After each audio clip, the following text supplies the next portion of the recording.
On the tail end of 2011, Bethesda dropped one of the most influential games of my generation.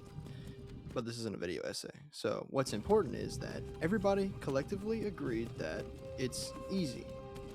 Extremely easy. Because of that, I'll try to make it a little bit more challenging. I'm gonna see if I can beat Skyrim without killing anyone at all as a complete pacifist.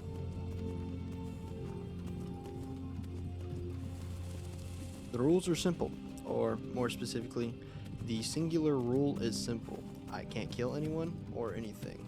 While it's simple, I will also be using what I've heard referred to as a honor system, which essentially means that if it feels wrong, I can't do it unless it's the only option. For example, if I beat someone within an inch of their life and then force them to die to fall damage, does the game consider it my fault? Maybe not. Is it morally questionable? Absolutely. So if it feels like I'm breaking the rules or at least getting close, it has to be a last resort, if not completely avoided. Also, I'm playing on legendary difficulty because difficulty is the entire point. To start, I go against my entire being, picking High Elf as my starting race. The reason being is that they get a 50-point buff to Magicka, meaning I'll have more levels that I can dedicate to other areas. And by other areas, we all know that I mean health, because stamina is not going to be helpful at all in this run, at least not when compared to health. Also, swords, daggers, and bows can't exactly peacefully resolve issues, while a mage has more options.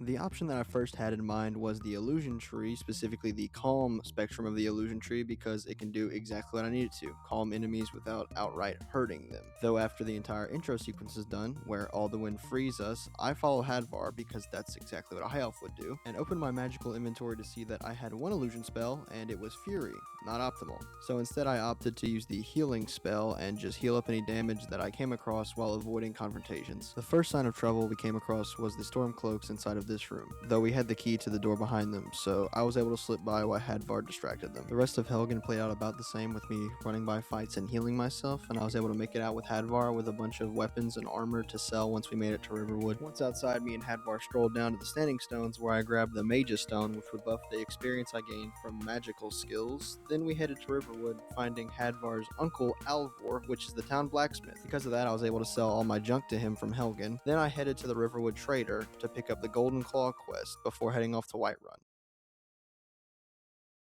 On my way to Whiterun, I'm attacked by a group of wolves, which gives me Rock Joint, which makes you less effective with melee weapons, which will not affect me. But other than that, there wasn't really an issue there. I made it to Whiterun, went to the Jarl, who directed me to his court wizard, who has spell books, and I bought Muffle, an illusion spell which allegedly muffles your footsteps from him. I don't know why I bought Muffle off of him and not Calm, because he had it in his stock, but Muffle will also help me to avoid confrontation, so it's not a complete loss. Then I'm told to head to Bleak Falls Barrow, which is the exact same quest location as the Golden Claw quest, so I'll be able to knock out both of these quests at the same time. Before heading to Bleak Falls Barrow, I return to Riverwood in order to recruit Faendal to kill enemies that have to die in order for the game to progress, which sounds like it's treading on the whole honor system thing, but without this, the game would literally be unbeatable as far as I know. Once inside Bleak Falls Barrow, I started grabbing everything I can carry, which honestly I'll just do for the rest of the playthrough, so every time I go to a new area, assume that's what's happening. I tried to sneak past the first set of bandits, but seeing as how I didn't have any levels into my sneak tree, they almost immediately saw me and I was forced to run deeper and let Faendal distract them. I came up on this one bandit, which always sets off a trap that ends up killing him, though I was slightly worried when he didn't immediately die, but I think this is just because I'm playing legendary and his health bar is higher than usual. I got to the room right before the giant spider and was attacked by skeevers, which I tried to let Faendal take care of, but he was struggling to do so because his weapons of choice are an iron dagger and a bow. Eventually the bandits from the beginning caught up to us, and the skeevers, sensing that Faendal was inferior, jumped the bandits instead, leaving it pretty easy to clean up on Faendal's part, with me taking aggro of the remaining bandit, dodging arrows while he took care of her. Next was the giant spider, which was surprisingly easy,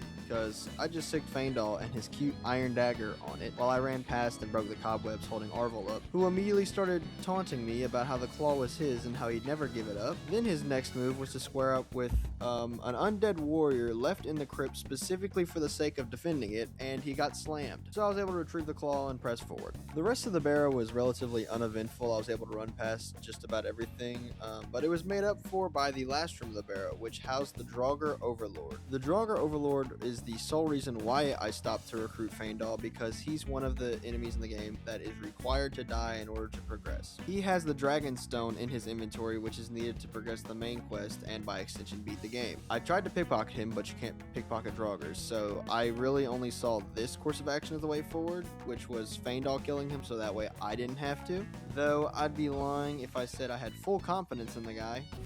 Brother, thank you. Oh, this is problematic.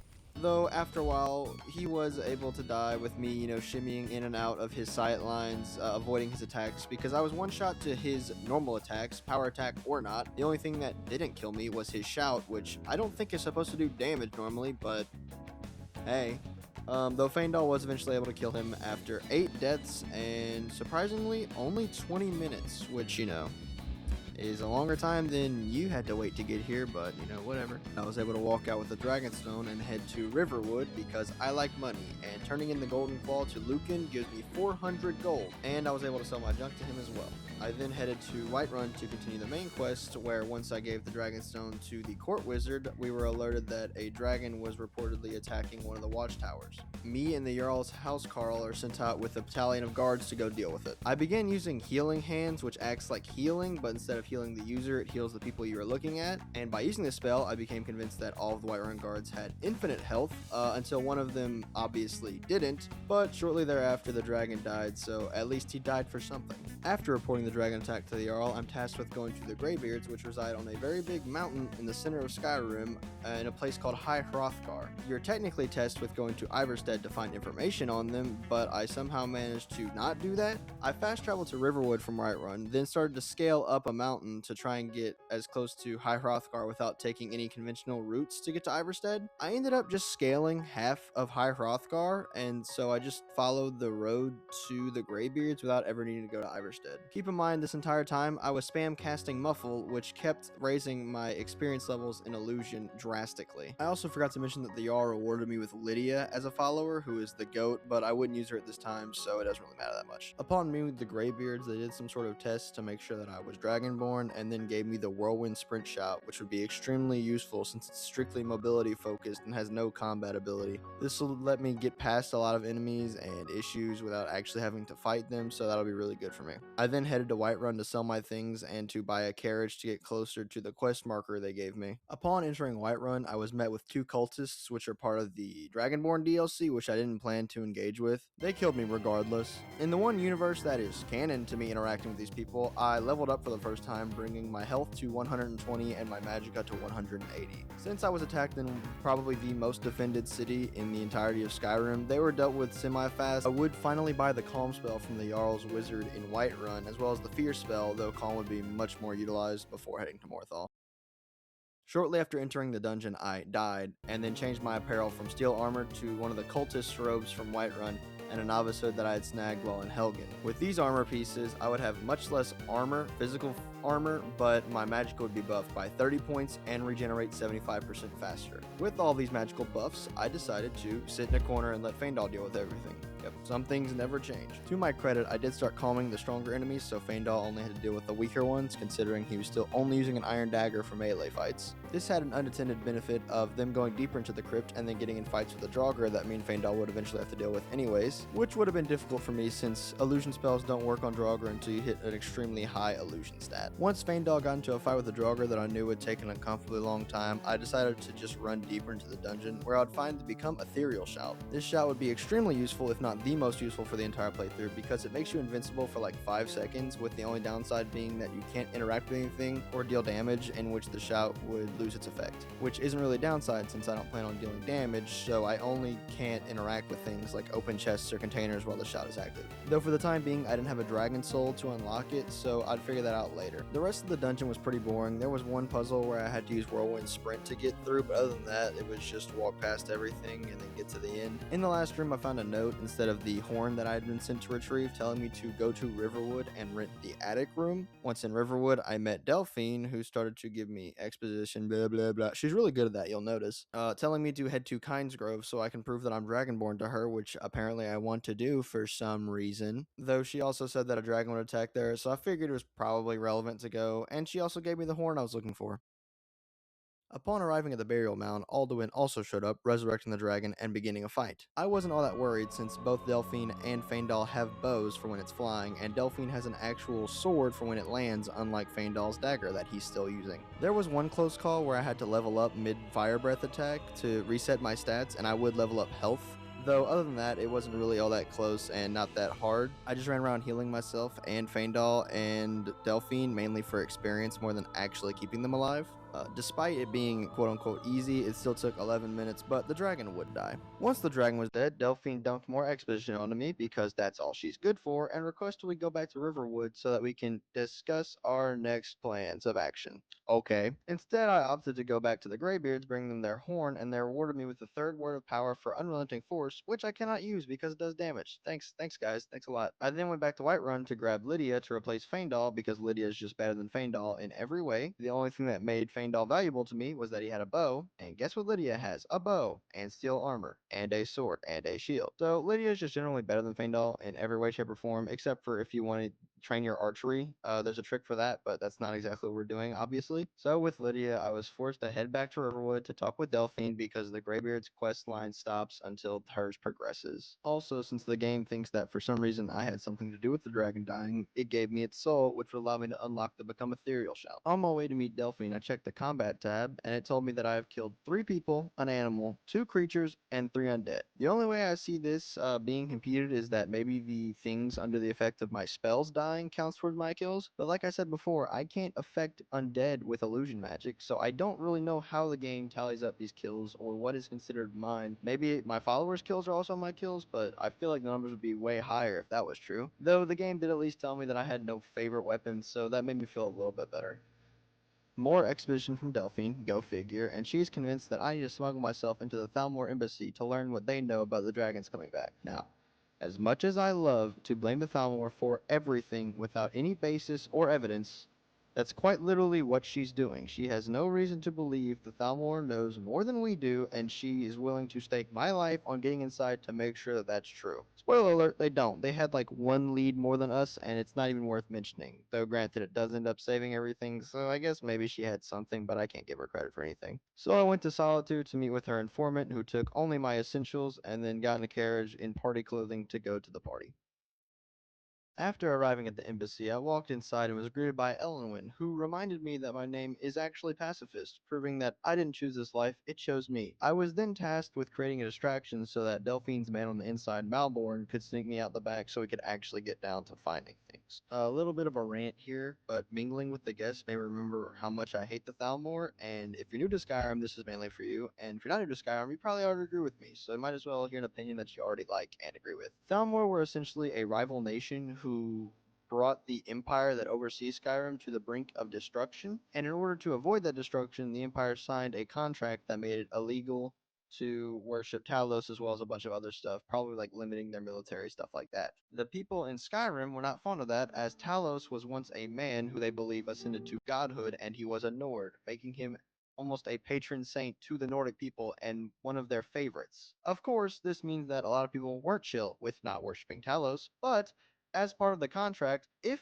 any citizen is found worshipping Talos by the Thalmor, or they're reported into the Thalmor has an obligation, not an obligation, they have a authority to take that person in, torture them, and or kill them, or essentially do whatever they see fit. So if you wonder why I hate the Thalmor, that's why, and that's why you should hate the Thalmor too. I spoke with one of the guests who arrived with me, and he mentioned that the only reason he was here was so that his business wouldn't die because the Thalmor didn't like him. Liking his honesty, I gave him wine, and he offered to give me a diversion. This allowed me and Malborn to sneak out the back, and for me to acquire my gear. With my gear, the hardest part of the Thalmor embassy began. I would have to sneak around, hopefully avoiding the guards and making it deeper until I was able to find where the Thalmor Thalmor knew about the dragons. The first area was relatively easy. I just used Muffle to move silently around the guards. Though once I stepped outside, there was a Thalmor wizard point blank with me staring me down, so I figured stealth was no longer viable. I instead sprinted to the next door, spamming healing to keep myself alive from the oncoming damage. I made it inside, but all 3 enemies inside immediately noticed me, so I continued running, and everybody who had seen me up to this point that I could tell continued to follow me, which would prove to be quite hurtful later on. Eventually, I would make my way into this room, which would prove to be the most challenging of the entire playthrough. The reason being is that I had to stop and engage in dialogue to progress the quest, meaning I couldn't run around and heal like I had been doing the whole time. Though after a little bit of experimenting, I did find a workaround, being that I could shout, and in the short delay of the shout actually entering effect and me entering dialogue, I could talk to him and then the shout would go through, making me invincible for the entire duration of the dialogue. With this, I could spam through his talking and immediately run away from all the Thalmor that stacked up behind me. Though then I had to find the key, which I would later find out was on one of the Thalmor soldiers in order to leave. When I found this information, I have no idea, because my first instinct was to immediately retrace my steps, leading me all the way back to the courtyard where I heard Lydia talking, which gave me false hope. Though looking back, she was probably outside of the Thalmor embassy fighting stragglers, because I don't think followers can get inside the Thalmor embassy. I leveled up my health to 140 and got the first perk in the sneak tree, making me 20% harder to detect, neither of which would help me. Though you don't really need help like that when you're the luckiest person alive. When hiding from some guards under a staircase, I found a chest, which I tried to loot for gold, but I found a scroll of harmony. According to Google AI, yes, that is my source, I'm far too lazy after all of this. The odds of the scroll spawning in a dungeon chest is around 0.16% to 0.5%. I don't know why there's such a big gap, but that is what I was able to find. Why this is so important is a Scroll of Harmony works like a calm spell, but on crack. Essentially, it is the calm spell, but it affects higher level targets, and it works in an AoE. Would calm have worked? I have no idea, because for some reason, throughout all of this, I kept trying to use healing rather than just trying calm on the enemies. Though, to be fair, I don't think calm would have worked because there were so many of them and my magicka wasn't, at like 300 to cast it all. So I don't think there would have been a time, aside from using a Scroll of Harmony or just the Harmony spell, that I could have calmed all the enemies and kept them calm throughout the dialogue. Once I had the scroll equipped, I ran around to the center of the room, kind of training up all the enemies because I didn't want to miss any, and then used it, managing to hit all of them. Though I was kind of scared afterwards because I tried to pickpocket the key, and after 4 or 5 attempts, it wouldn't work, so I thought it was bugged, though on the 5th or 6th attempt, it would work, so I was fine. And with that, the Thalmor Embassy, my greatest challenge of the run, I think before and after, was conquered. With the worst experience of my life behind me, I returned to Riverwood to inform Delphine of what I had learned. Next, it was off to Riften to find Esbern, one of Delphine's old associates. While under Riften, in the Ratway they call it, there was a bunch of enemies, which is when I started to use Calm as the first thing rather than a last resort when healing didn't work. And it's a good thing because it made it infinitely easier to navigate everywhere from here on out. I could have let Lydia kill everybody, but 1, that doesn't sound very pacifist, and 2, it takes a really long time, so surprisingly it's actually easier to play the pacifist route than just playing with no weapons. It became a little bit more challenging as I went deeper into the Ratways because the Thalmor showed up, which wasn't surprising since the information we got on Esbern came directly from someone in Thalmor captivity, though they were only slightly more challenging since they had higher damage output but could be calmed just like the people before them. Once making it to Esbern, it was pretty easy to convince him to go to Riverwood, and then I headed there myself. Once meeting back with Delphine, you know the drill. Exposition, blah, blah, blah, blah. And we have to go to some random cave out in the middle of nowhere, which holds answers on how to defeat Alduin. So, I went to Whiterun and got a carriage to Markarth, which is the closest hold to the cave. Once arriving outside, a dragon attacked, because, why wouldn't it? And it turns out the cave itself was overrun by Forsworn. I wasn't all that worried since I had 3 followers and the calm spell, but it turns out I had no right to worry whatsoever because I had scaled the mountain at just the right point where when I dropped down, the entrance of the cave was directly behind me. Once inside, all of my followers were teleported to me, and there was only 3 Forsworn to deal with. I managed to calm 2 of them, but couldn't calm the 3rd as I ran out of magicka. Though none of this would matter, because this happened in the next room. This one. Lydia, please don't. Don't come through. What did I just say? I was able to make it to the room later without the assistance of Lydia, and eventually made it to Alduin's wall. Once inside, Esbern just talked forever. ever. So as to not subject you to what I was subjected to, long story short, we need a shout that the ancient Nords used against Alduin when they fought him. Though Delphine and Esbern don't know anything about it, and Alduin's wall doesn't say where to find it, so I have to go back to the Greybeards and ask them if they know anything about it. When first asking Arangir about the whereabouts of the shout, he immediately figures out I've been talking with Delphine and Esbern and refuses to give me information until I quote-unquote return to the path of wisdom. Though Einarth word-mogs him into saying that his judgment was clouded and that he'll help me, or at least that it's not up to him. They then teach me the Clear Sky shout to help me make my way up to the top of the mountain to talk with their leader Parthenax, to which I die because I stepped into the winds too quickly before actually getting the shout down, and then when I respawned there was a bunch of hired thugs there to kill me. Before you see what you're about to see, remember that the Greybeards won't even step in to deal with the civil war happening in Skyrim and believe that the violence associated with shouting is utterly wrong and it should be only used for the sake of knowledge.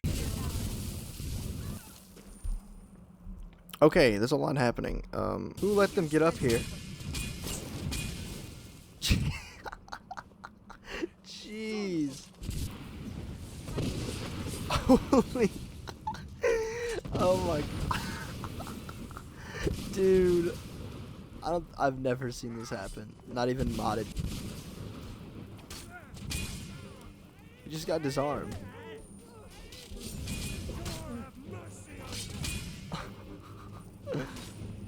Who are they hitting? Oh, there's somebody way out. Oh my gosh.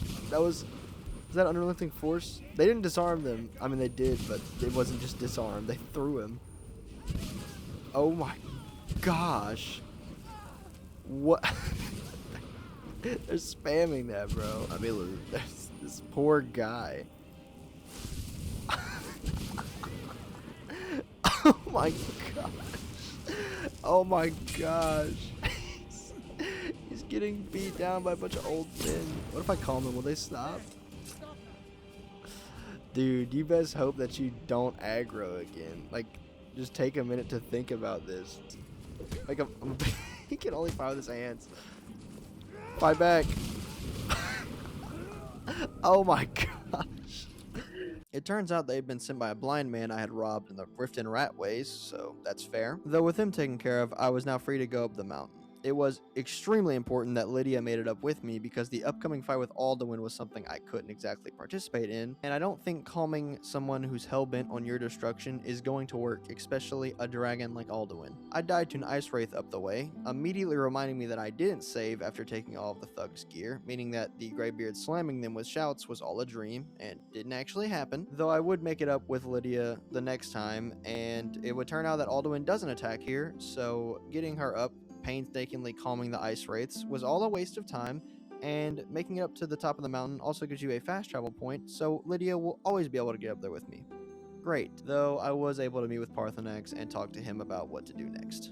Parthenax then told me that an Elder Scroll was required for the next steps against Alduin, and the game seemed to think that the College of Winterhold knew something about it, since the College of Winterhold kind of deals with everything that comes to knowledge, whether it be magical or historical. So once arriving at the college, I immediately no-diffed the exam by just proving that I was Dragonborn with a shout, which is kind of crazy, because there's like genuine, like talented people in there, and I got in just because I was born a certain way, which is insane. Once I was inside the college, I made my way to the library where the bookkeeper was, who claimed that while they didn't have an Elder Scroll, he had a lead on one. Next thing, I met with some guy in an igloo out in the middle of nowhere, still kind of nearby Winterhold, and he told me that it was in a dungeon, which is where I headed to next. Before leaving for the dungeon, I checked my combat log, which shows that the game is convinced that I've killed 7 people, 1 animal, 2 creatures, and 3 undead. Whatever, bro. Also, before leaving Winterhold, a dragon attacked, though with all the guards and Lydia, we were able to kill it, with no help from me, of course, because that would be breaking the rules, which allowed me to have another dragon soul, and during the fight, I leveled up 3 times, adding 10 more points to magicka and 20 more for health, and I grabbed the recovery and regeneration perks from the restoration skill tree, which makes my magicka regen 25% faster, and healing spells are 50% more effective, meaning I heal myself 50% more with healing, and I heal Lydia 50% more. The dungeon was typical, so I used my typical approach of just crouching when necessary, calming enemies when necessary, and healing Lydia to deal with machines since my illusion spells don't work on them, at least yet. Pretty early on into the dungeon, I found an Amulet of RK, which will raise my base health by 10 until I take it off, and after not too long, I was able to find the Elder Scroll and then bring it to Parthenax before reading it in the intended spot. I don't know if I've said it yet, but it was revealed pretty early on that Alduin was a dragon from the past that once almost controlled the world. And so reading the Elder Scroll in the intended spot showed me a vision of like the last great war between men and dragons. And it revealed the way that it showed me Dragonrend was that it showed 3 Nords who were fighting Alduin, and the 3 Nords, in order to fight Alduin, used the Dragonrend shout, which is how I learned it. Although the vision also revealed that the reason Alduin is still alive today instead of died back then is he was cast forward in time using the Elder Scroll that I was reading off of now. However, once the vision ended, Alduin was sitting right there ready to fight, so I had to put my whole faith into Lydia and Parthenax. For those that don't know, Dragonrend works by making a dragon unable to fly, so if I connect it, then it does a slight amount of damage and it brings Alduin to the ground. Usually I would go against something like this because it does a bit of damage, just like Unrelenting Force, but I don't think this fight would be possible to win without making Alduin land, seeing as Lydia's aim is awful and I don't think Parthenax does damage, so I decided to use it, and I also used the excuse that Alduin can't physically die in this fight, he just kind of gets defeated and flies away, so I think for this fight it's fine that I used Dragonrend, and if you didn't know what it did, now you do.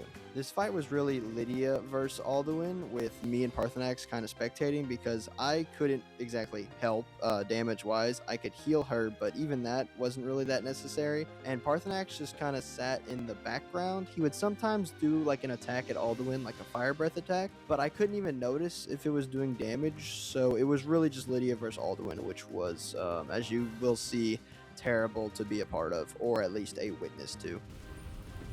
Oh, don't land there. I'm gonna hit you with Dragonrend, dog. Alright.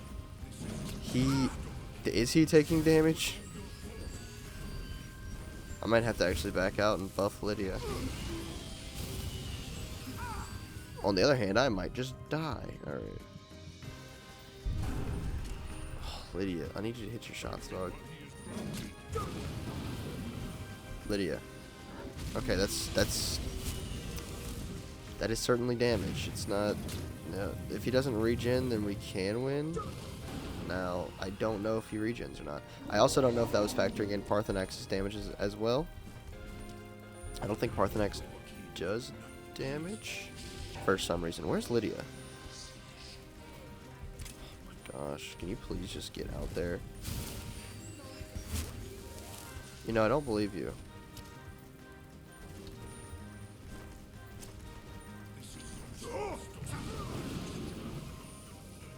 Lydia, hit him. Okay, I think that was connection. Oh my gosh, she's going melee. And she can tank him. How much damage do you do with it? I don't even know if I should risk healing Lydia. I might heal Alduin. Okay, he's decently hurt.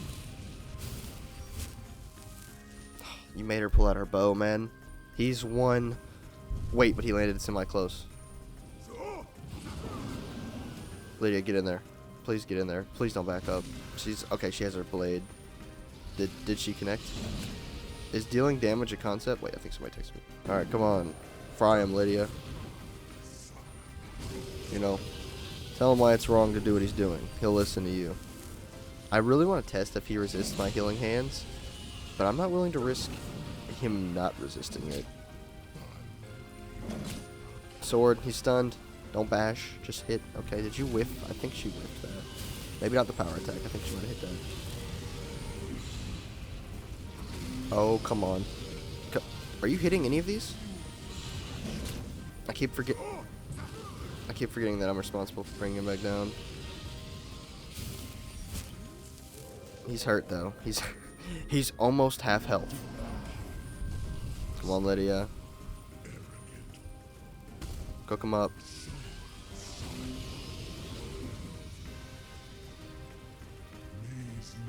Yep. He's talking to Lydia, by the way. I'm just a humble follower. All in all, the fight was a guaranteed win for me since Lydia had infinite arrows and she was considered essential since she couldn't die. The only thing that could happen is I could die, which obviously would end in a loss. Though for the most part, ideally, I could make Alduin land and Lydia would use her actual melee weapons because the bow would not do enough damage. And as long as her damage came out faster than Alduin could regen, then we would win. Though there was some level of randomness as Alduin has this one shout or attack that summons meteors framed from the sky, which made it, infinitely harder to live. Though without dying at all, with no major or even really minor setbacks, the fight took 20 minutes start to finish, though we did win and I did not deal any damage to Alduin unless you include Dragon Rend. After this, I was tasked with finding out where Alduin went, which is information only known by his followers, i.e. dragons. Though I did know one, I just had to get a place to capture him. So I requested the Jarl of Whiterun to use his palace because ironically it's called Dragon's Reach because in the past that's what it was used for. And a lot of political finagling, actually learning the invisibility spell, and an entire peace meeting on High Hrothgar, I was able to set the trap in order to call forth the dragon I wished to capture in order to get to Alduin. Upon capturing him, we had a calm conversation where he claimed he would bring me to Alduin if I released him. So I did, and he brought me to a dungeon that housed a portal to Sovngarde, which is where Alduin was hiding. Fun begins. Once Odahviing left, I was on my own, so I immediately casted Muffle and Invisibility, so that in theory, nothing would be able to see or hear me, so I could just sprint past all of them. While in this dungeon, there was no Lydia, no Blades, no Greybeards. I couldn't kill anything while using others, and I couldn't kill anything on my own, so I was entirely on my own and had to rely purely on my ability to run past things or outright avoid them, which is exactly what I did. As previously established, Skyrim is not a hard game, so I was able to make it to the actual interior of the dungeon pretty quickly. Once inside, my first challenge was a puzzle, which would have been infinitely easier if there was Draugr not slamming me every 2 seconds, so it would end up taking 20 minutes. A little throwback to, in case y'all forgot, was the first Bleak Falls Barrow dungeon me and Faendal did took 20 minutes, so, we've come a long way. Though a little bonus to using that many spells for 20 minutes is that I got a level up, so I could buff my health by another 10 points.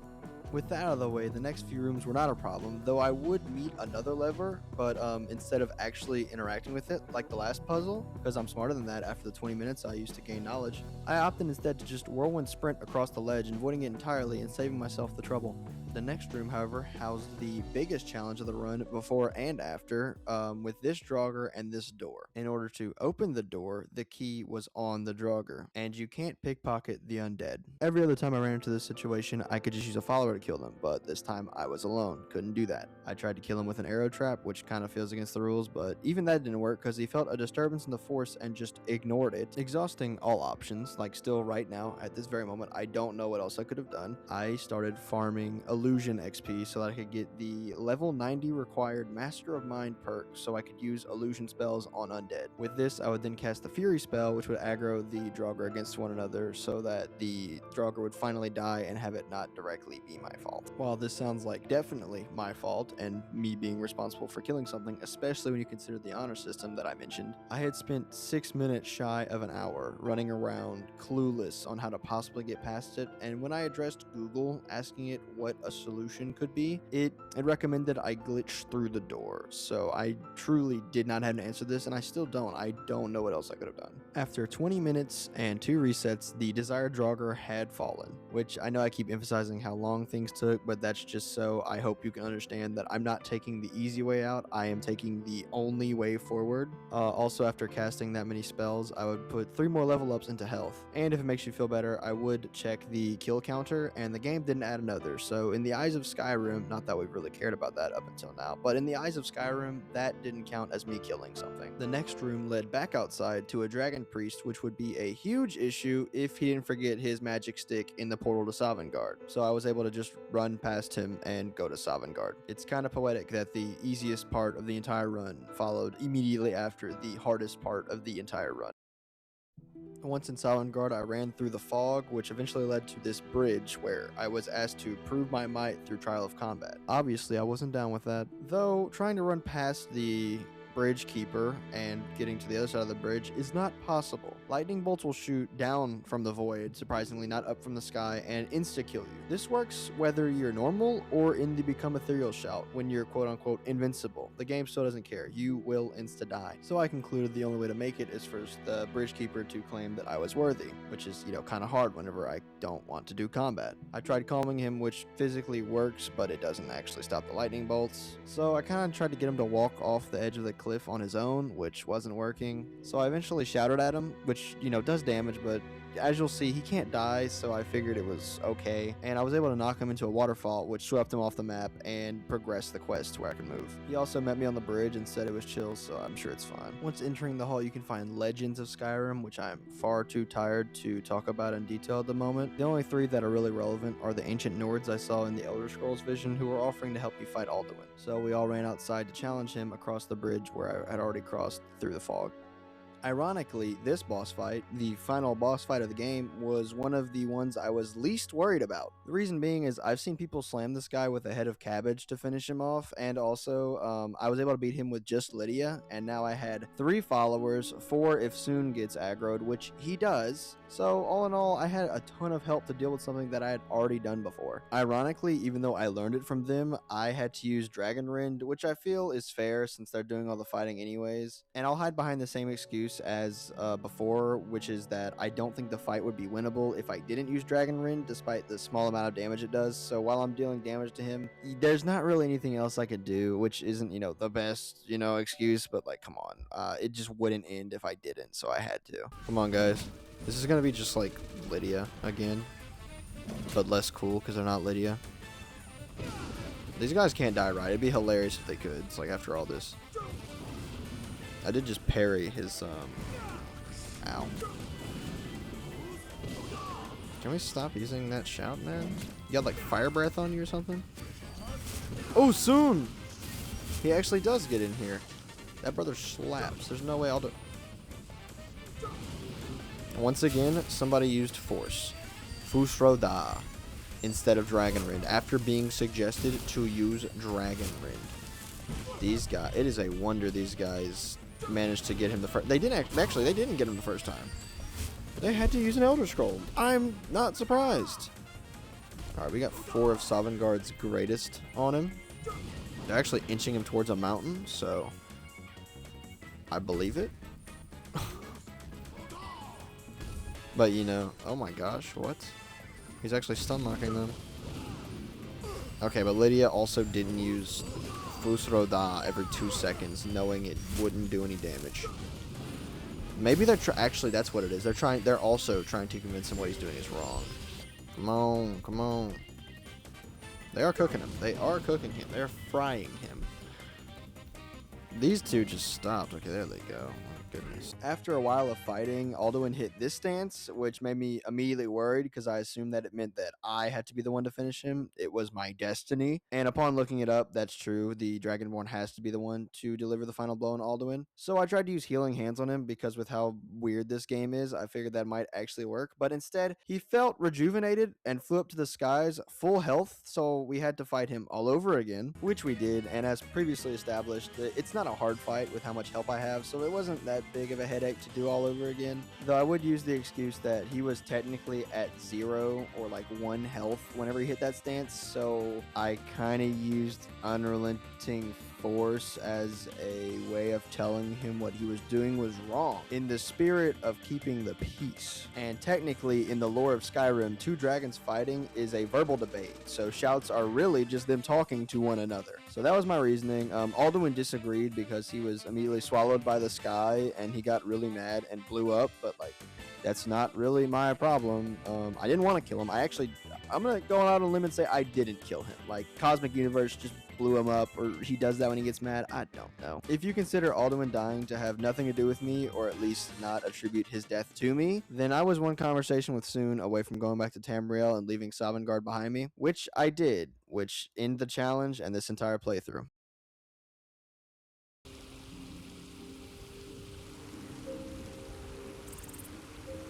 Spirit point for Bull Baker.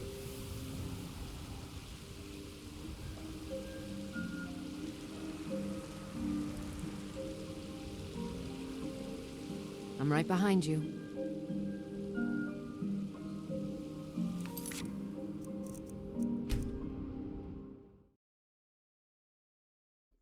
Hello, this is Post Editor talking to myself because I doubt there's anyone who clicked on this, let alone anyone who waited all the way to the end. So odds are I'm just talking to myself, which is fine, but there's some things I'd like to point out. The first instance of me recording anything for this, I did the video first, obviously, because I needed to know what would happen in order to narrate it.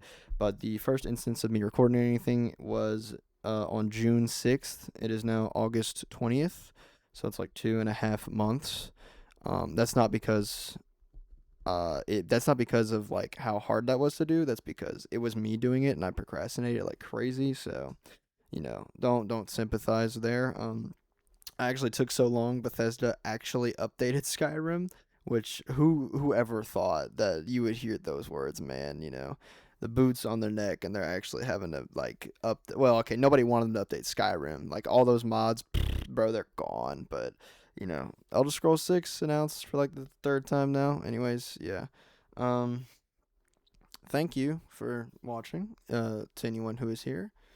If there's any issues, specifically with the audio, I'm not that worried about because I really don't know if I have it in me to do anything with that anymore. That's what I grappled with the most, and I thought I listened to it so much that if there was an issue, I would hear it, but maybe there is still. But specifically with the audio too, if you want to, please point out where in the video there's a problem. Tell me what it is so I can go back and fix it, and particularly tell me how to fix it. I'm still trying to work on that. I don't know how to do any of this, but specifically solutions would be great because it's been trial and error, specifically trial and error the whole way through. I used DaVinci Resolve just because somebody said it was a good software. I don't know if that's true. I don't really know if there's anything better, but I managed to get through it 2 months later. But anyways, thank you and goodbye.